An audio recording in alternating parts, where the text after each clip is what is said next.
प्राताशुम, आप बड़े उतावले दिखाई दे रहे हैं। प्रतीत होता है कि धूम्रलोचन और सुग्रीव के लौटने और अपनी भावी वाहिता का समाचार पाने का बड़ी अधीरता से प्रतीक्षा कर रहे हैं।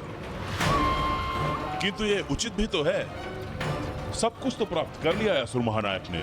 हाँ, और अब उस अपूर्व सुंदरी को पाने के लिए लालायित हैं। देवी शक्ति का क्रोध हमारे लिए महासंकट का रूप अवश्य ले सकता है। धूम्रलोचन समाचार अवश्य लेकर आएगा, किंतु मुझे शंका हो रही है कि कहीं वो हमारे सर्वनाश की पूर्व सूचना ना हो। समाचार क्या होगा ये तो मुझे पूर्व से ज्ञात है। स्वर्गाधिपति असुर महानायक शुंभ ने पूर्ण सम्मान के साथ विवाह का प्रस्ताव भेजा है। उसे स्वीकार करना उस नारी की नियति है, किंतु यदि उस नारी ने मेरे प्रस्ताव का निरादर किया तो मेरे सैनिक उसका निरादर करेंगे, उसे खींचकर मेरे समक्ष यहां मेरी राजसभा में प्रस्तुत करेंगे। असुर महानायक शुंभ, आप बहुत बड़ी भूल कर रहे हैं।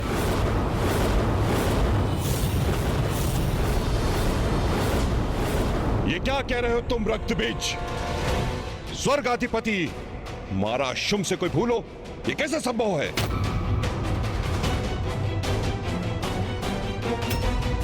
दृष्टता क्षमा कीजिए असुर महानायक।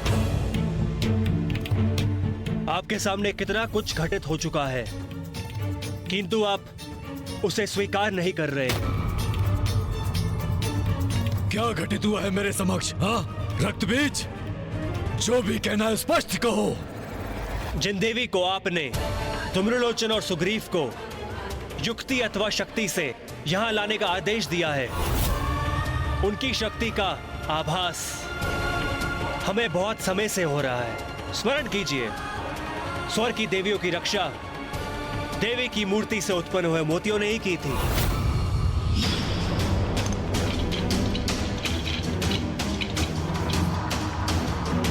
देवताओं को बंदी बनाने गए असुर सेना के असंख्य सैनिक देवी के मंत्र से ही तंद्रा में चले गए थे और वो युद्ध करने में असमर्थ हो गए थे, और उन्हीं के आशीष से कुमार कार्तिकेय ने यहां आकर यहां बंदी इंद्रदेव और वायुदेव को मुक्त करा लिया था। वो कोई साधारण स्त्री नहीं है, जगत जननी है, देवी शक्ति है, और उनकी अपार शक्ति का प्रत्यक्षदर्शी तो मैं भी पूर्व में रहा हूं।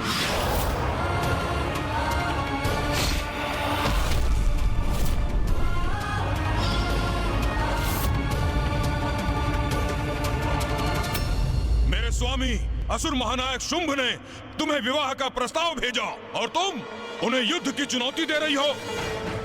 इतना दुस्साहस तुम्हारा कि तुम मेरे स्वामी को इस निर्जन पर्वत पर आने के लिए कह रही हो, वो भी तुमसे, एक तुच्छ नारी से युद्ध करने। यही समस्या है नारी स्वभाव की। थोड़ा सा सम्मान क्या दिया तुम्हें, अहंकारवश अपना स्थान ही भूल गई। नहीं, तुम हमारे सम्मान योग्य नहीं हो, और अब मैं तुम्हें उस भाषा में समझाऊंगा जो तुम्हें समझ आएगी। ताड़ना की भाषा, उसी के योग्य हो तुम।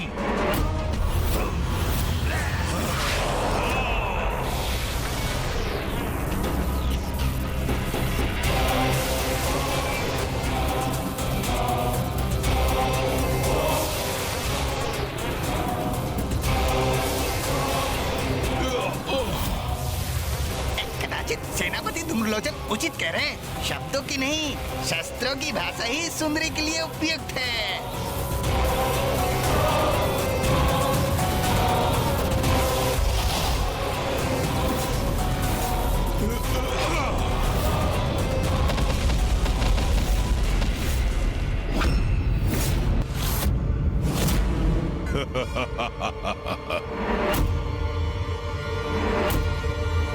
मैंने पूर्ण अवसर दिया था तुम्हें, किंतु स्त्री जनित मूर्खता के कारण तुमने वो अवसर भी गंवा दिया और सिद्ध कर दिया कि तुम यहाँ से बलपूर्वक ले जाने योग्य हो। और तुम ही नहीं, स्वर्ग से भागकर तुम्हारी शरण में छिपी हुई वो देवियां भी जाएंगी असुर महानायक की दासियां बनने, और उन्हें हम अवश्य ढूंढ निकालेंगे।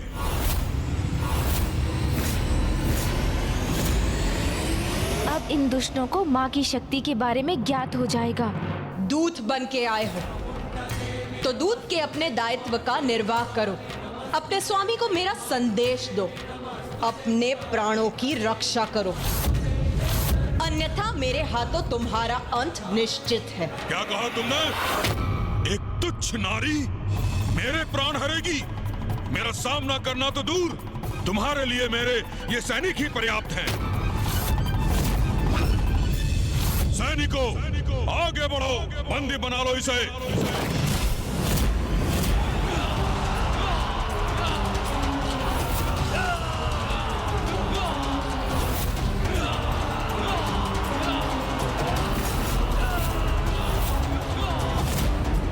ये दुष्ट असुर तो माता पर आक्रमण कर रहे हैं। नारी का अपमान कर तुमने बहुत बड़ा अपराध किया है धूमलोचन, और अपनी भूल को सुधारने का अवसर प्राप्त होने पर भी उसे व्यर्थ कर दिया तुमने। तो अब तुम्हें अपने अपराध का उचित दंड अवश्य प्राप्त होगा। पकड़ लो इसे, बंदी बना लो, पकड़ लो इसे, बंदी बना लो। अभी इसका दंभ खंडित होगा जब ये मेरी बंदी बनेगी, और इसके दुस्साहस के दंड स्वरूप इसे अपने साथ खींचता हुआ ले जाऊंगा मैं। हाँ। तुम प्रत्यक्षदर्शी रहे हो उसकी शक्ति के, अर्थात असुर महानायक शुंभ, आपका सेनापति नियुक्त होने से पूर्व मैं सर्वशक्तिशाली महाराज महिषासुर का मंत्री था।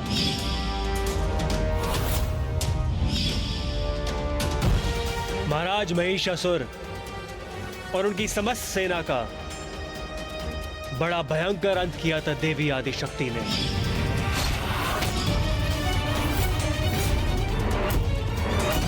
ये सब अनर्गल कथा सुनाकर हमें भ्रमित करने का प्रयास मत करो रक्तबीज। हमारी शक्ति के समक्ष वो देवी तनिक भी नहीं टिक सकती। तब देवी आदिशक्ति देवी कात्यायनी के रूप में थी। तब हमें देवी कात्यायनी का वास्तविक परिचय ज्ञात नहीं था, और ना ही उनकी शक्ति का आभास था। और होता भी कैसे, क्योंकि विनाश काले विपरीत बुद्धि महाराज महिषासुर के साथ साथ हम सबको भी अपनी शक्ति पे इतना अहंकार हो गया था कि हम देवी कात्यायनी से युद्ध करने के लिए प्रस्तुत हो गए। बंद करो अपना अनर्गल प्रलाप। एक स्त्री इतनी शक्तिशाली कैसे हो सकती है? किस दैवीय शक्ति की बात कर रहे हो तुम? देवी कात्यायनी देवी पार्वती का ही स्वरूप है। वो देवी पार्वती जो जगत जननी है,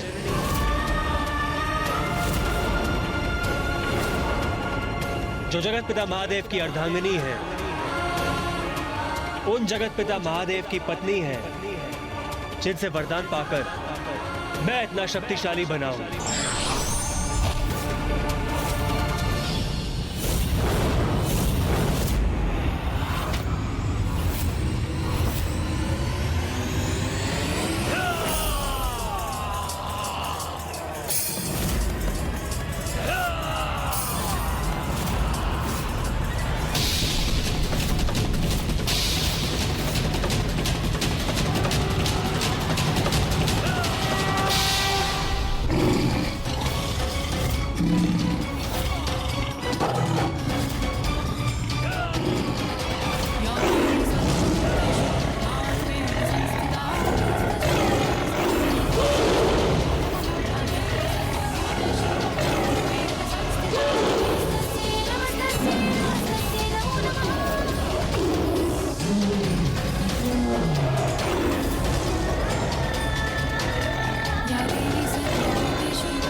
कैसा भयंकर व्यवहार किया इसने।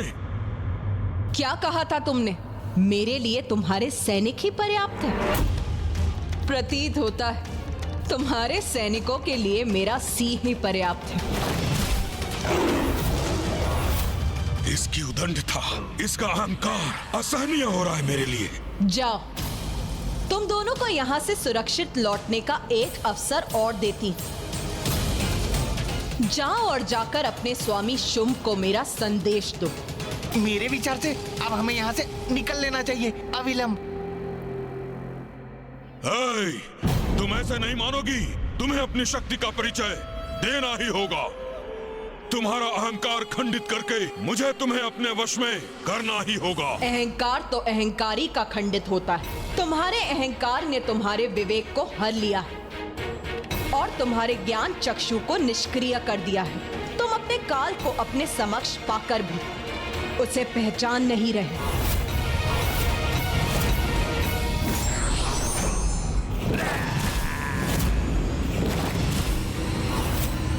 किसका काल किसके समक्ष है ये अभी ज्ञात हो जाएगा। तुच्छ नारी।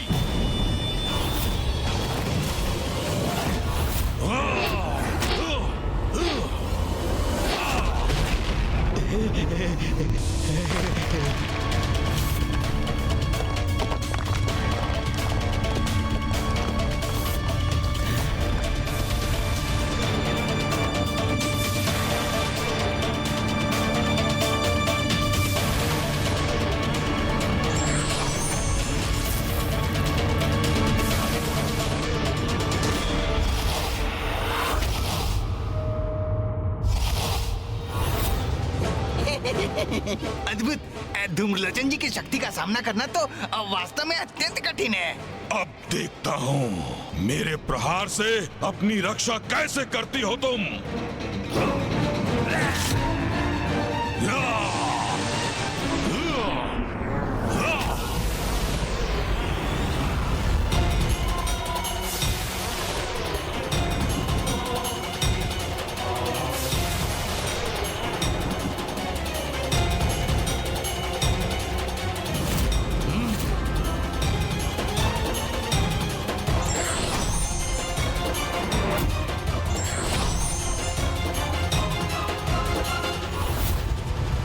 स्थिति इतनी बिगड़ जाए ये कहाँ चाहता था मैं तो विवाह का प्रस्ताव लेकर आया था।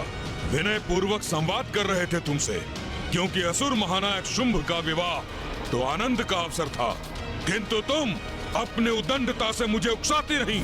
तुम्हारे जैसी अहंकारी और सुंदर स्त्री के लिए यही उचित है कि तुम्हें पालकी में नहीं खींच कर ले जाया जाए। चलो अभी से अपना राजसी विवाह यात्रा समझना। विचार, वचन और कर्म तीनों से ही निरंतर अपनी दुष्टता का परिचय दे रहे हो तुम धूम्रलोचन। तुम्हारे पापों का फल तो तुम्हें अवश्य प्राप्त होगा।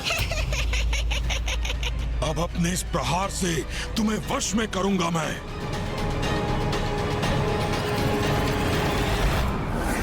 दया और धैर्य की सागर है जगत जननी। देवी शक्ति अपनी संतानों के अनेकों दोष क्षमा करती है, किंतु जब एक संतान अपनी माँ को माँ के रूप में सम्मान की दृष्टि से देखने के स्थान पर उन्हीं पर कुदृष्टि डालने लगे, अपने माता के प्रति कुत्सित विचार रखे, तो माता का क्रोध तो जागृत होगा ही ना, और दंड भी तीव्र और भयंकर होगा। यही हुआ महाराज महिषासुर के साथ। मैं समझ गया था कि जगत जननी के समक्ष महिषासुर कदापि सुरक्षित नहीं है, इसलिए उनके अंत के पूर्व मैं वहां से चला आया।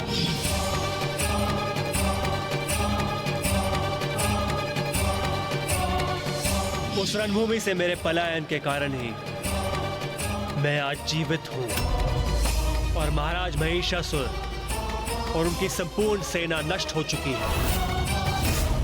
ये वही देवी पार्वती है जो तब देवी कात्यायनी के रूप में अवतरित हुई, और अब वो देवी कौशिकी के रूप में विंध्याचल पर्वत पे विराजमान है। असुर महानायक शुंभ, आपने मुझे अपने सेनापति के स्थान पर नियुक्त किया है, इसलिए आपको उचित सलाह देना मेरा कर्तव्य है और मेरा सुझाव यह है कि आप जगत जननी की शरण में जाइए।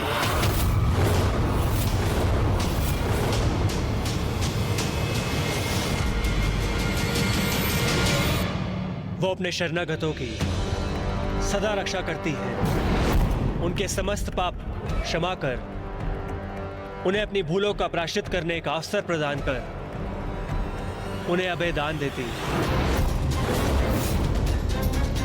मैं तो धूम्रलोचन के प्रस्थान करने के पूर्व ही आप सबको इससे अवगत कराना चाहता था, किंतु जो भी हुआ वो इतनी शीघ्रता से हुआ कि मुझे कुछ कहने का अवसर ही प्राप्त नहीं हुआ। असुर महानायक, अभी भी समय है, हम अभी भी धूम्रलोचन और सुग्रीव को लौटने का आदेश भेज सकते हैं। बस रक्तबीज, बस!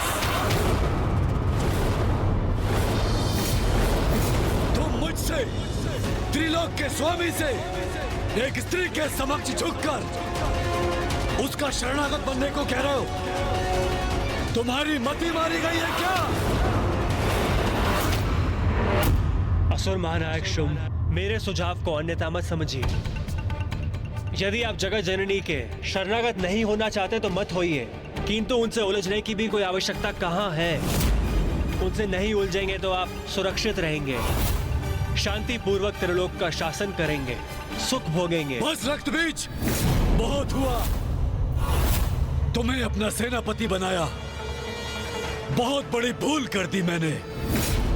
एक और ये निशुंभ, चंड मुंड धूम्रलोचन, जो मेरे लिए अपना जीवन तक निछावर करने के लिए प्रस्तुत हैं, और दूसरी ओर तुम, जो मुझे स्त्री के चरणों में शीश रखने का सुझाव दे रहे हो।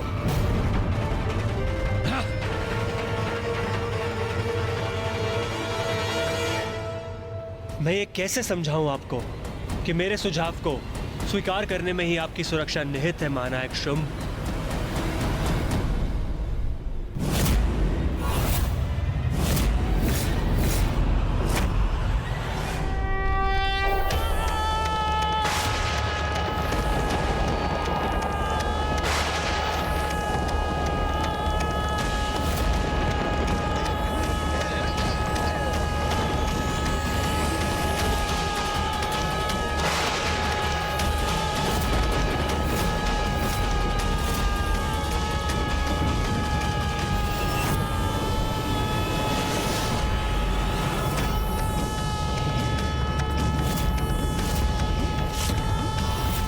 ये तो माँ की हुंकार है।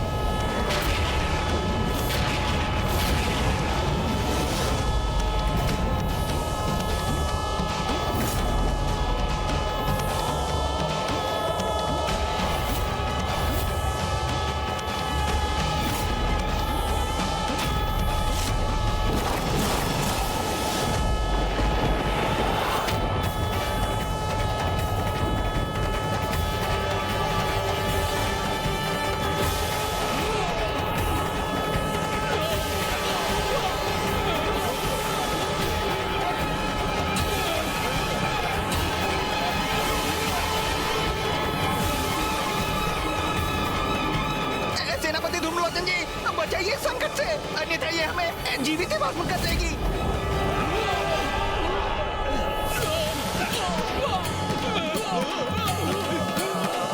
मेरे सैनिकों को भस्म कर दिया इसने। ये अग्नि की लपटें तो अब मेरी ओर ही बढ़ रही हैं।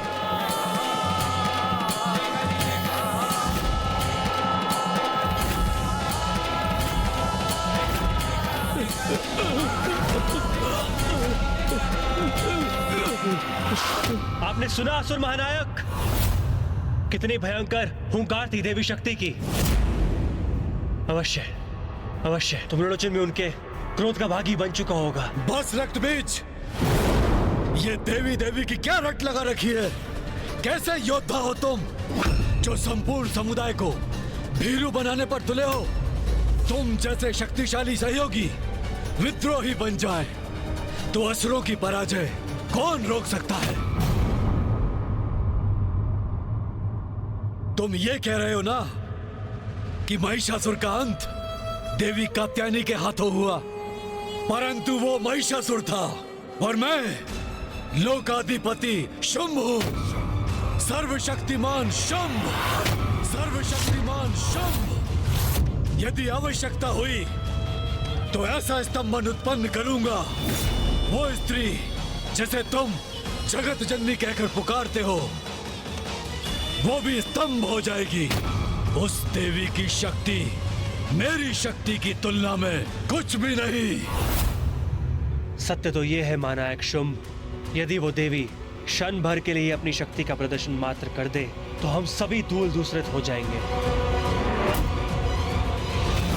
कहो, तुम्हारे लिए मेरी शक्ति का इतना परिचय पर्याप्त है ना धूम्रलोचन?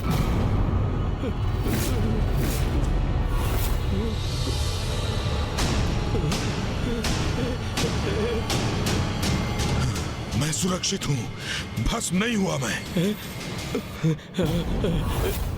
मैं चाहती तो तुम्हें भी भस्म कर सकती थी, किंतु तुम तो मात्र एक दूत हो और एक दूत का अंत नहीं करना चाहती मैं। इसीलिए अब जाओ और जाकर अपने वीर असुर महानायक शुंभ को मेरा संदेश दो। बताओ उन्हें कि कैसे मैंने तुम्हें तुम्हारे जीवन से वंचित नहीं किया, सुरक्षित जाने दिया तुम्हें। तो क्या धूम्रलोचन जी ने अपनी पराजय स्वीकार कर ली? कदाचित यही उचित है, यहाँ से निकलने में ही भलाई है।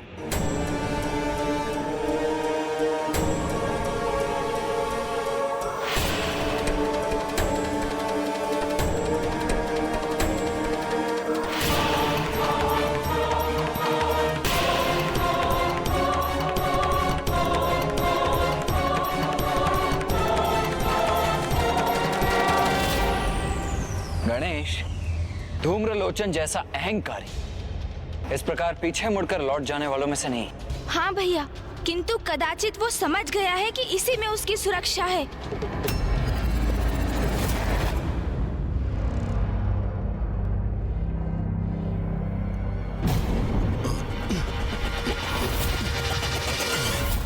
ये आभूषणों की चमक कहाँ से आ रही है?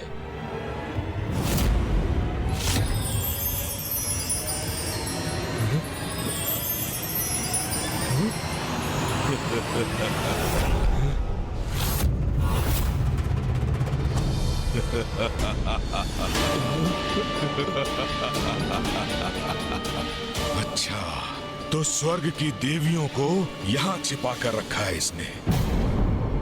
इस दुष्ट ने तो हमें देख लिया।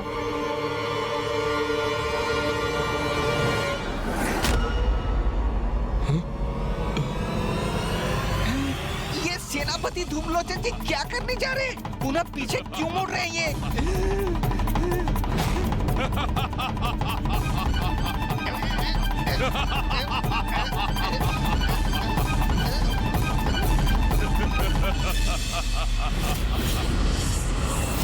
बहुत भाग्यशाली हैं मेरे स्वामी। उन्हीं के भाग्य के परिणाम स्वरूप मैं उचित समय पर उचित स्थल पर हूँ और यहाँ आया तो था मैं तुम्हारे लिए सुंदरी, और कदाचित तुम्हें प्रतीत हो रहा है कि मैं पराजित हो गया। उचित है, किंतु मेरी पराजय में ही मेरी जय है। हे स्त्री, अब तो मैं अपने स्वामी के लिए दो उपहार लेकर जाऊंगा। एक तो तुम जीवित अथवा मृत अवस्था में, और दूसरा वो देवियां जिनको तुमने गुफा में छुपा कर रखा है।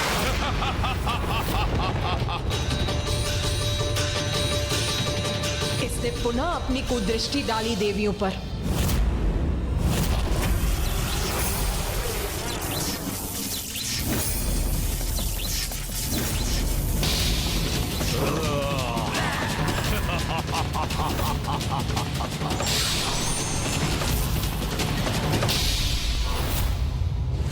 जाओ, बाहर निकालो इन देवियों को, बंदी बना लो।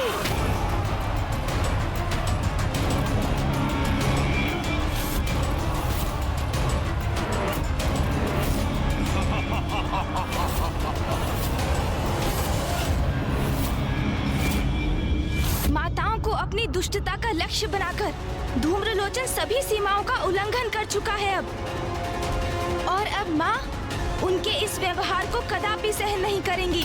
माँ के कार्य में हस्तक्षेप करना उचित नहीं, अन्यथा अभी इस धूम्रलोचन को इसके दुर्वचनों का उचित दंड देता मैं।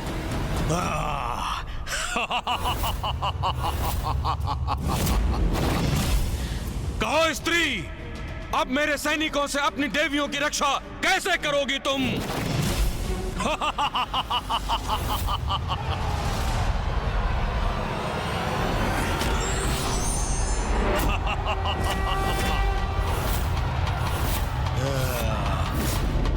तुम्हारे हाथों में घंटा, तो तुम क्या मेरे असुर सैनिकों को घंटा बजाकर रोकोगी? इस घंटा से अंत करोगी उनका?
मायाविनी, ये मत समझना कि तूने अपनी माया से मुझे धूम्रलोचन को परास्त कर दिया। तू जितने बार भी मेरे असुरों को गिराएगी, मैं उतने ही बार नवीन असुर उत्पन्न करूंगा।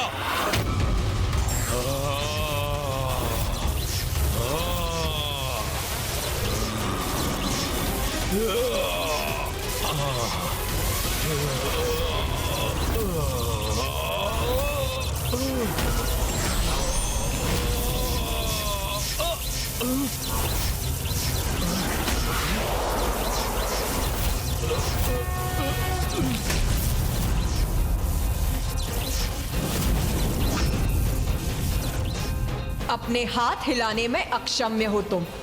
अब इस हाथों से कोई और असुर उत्पन्न नहीं कर पाओगे। अब तुमसे तुम्हारे ये हाथ ही छीन लूंगी मैं।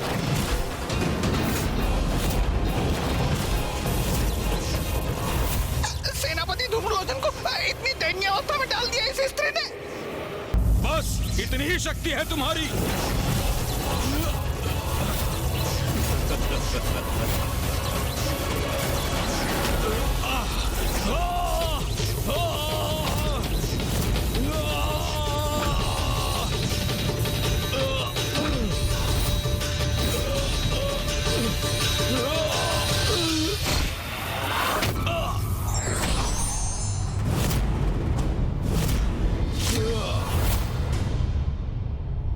अब हाथों से रहित होने के बाद भी तुम्हारा वध करूंगा मैं।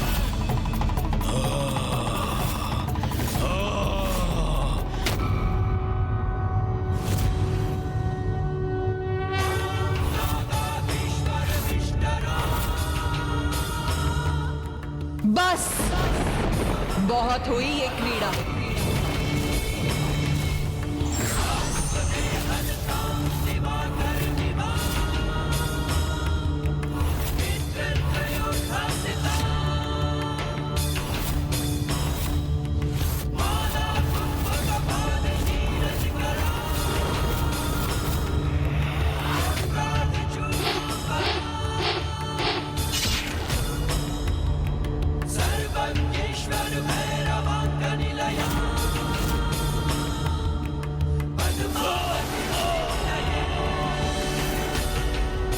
तो जब धूम्रलोचन उस स्त्री को अपने बंधन में बांध कर लौटेगा, तब तुम्हें अनुमान होगा मेरी शक्ति का। अब मैं आपको कैसे समझाऊं स्वामी? शक्ति का उचित अनुमान लगाने की आवश्यकता आपको है। असुर महाराज शुंभ, असुर महाराज शुंभ, असुर महाराज शुंभ। सुना तुमने? सुना? लौट आया मेरा सेनापति धूम्रलोचन। अब तो आपके विवाह के प्रबंध आरंभ करने चाहिए। आरंभ करो, अवश्य आरंभ करो।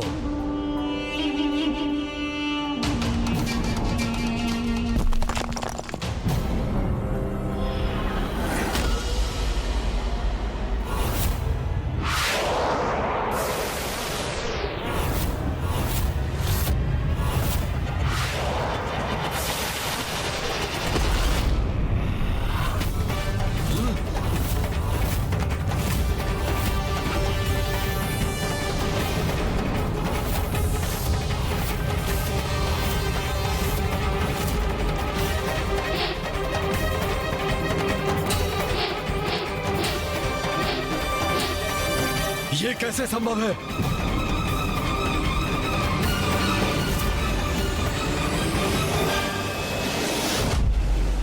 तो अंततः माँ ने धूम्रलोचन को शुंभ के निकट पहुंचा दिया।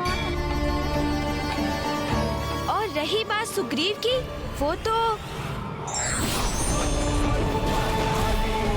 मुझे आहत मत कीजिए माता, मैं अपने सभी भूलों की क्षमा मांगता हूँ। आपके आदेश का पालन करूंगा माता। अभी जाकर आपका संदेश अपने स्वामी तक पहुँचाता हूँ। मेरा वध मत कीजिए माता, मेरा वध मत कीजिए।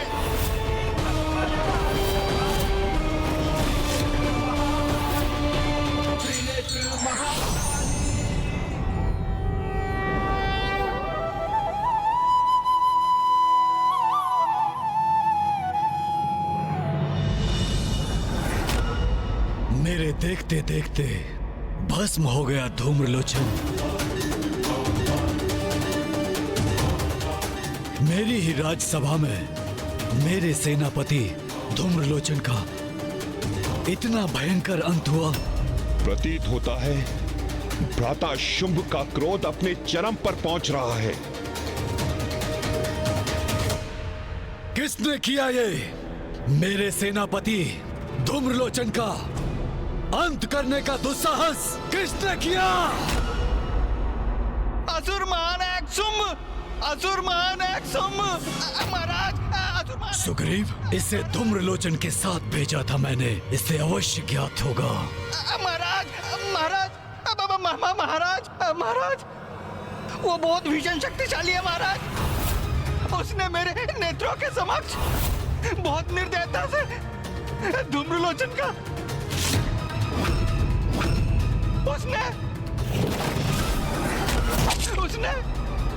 उसने क्या बोल रहे हो?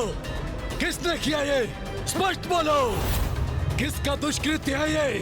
किसने किया सेनापति धूम्रलोचन का वध? ये तो आपको भी भली भांति ज्ञात है असुर महानायक शुंभ कि सुग्रीव देवी शक्ति का उल्लेख कर रहा है। स्पष्ट है कि उन्होंने उसका अंत किया है। फिर भी आप ये क्यों जता रहे हैं जिससे आप इसे अनभिज्ञ हो? धूम्रलोचन का वध उस नारी ने किया महाराज, जिसके समक्ष हम आपके विवाह का प्रस्ताव लेकर गए थे। देवी कौशिकी।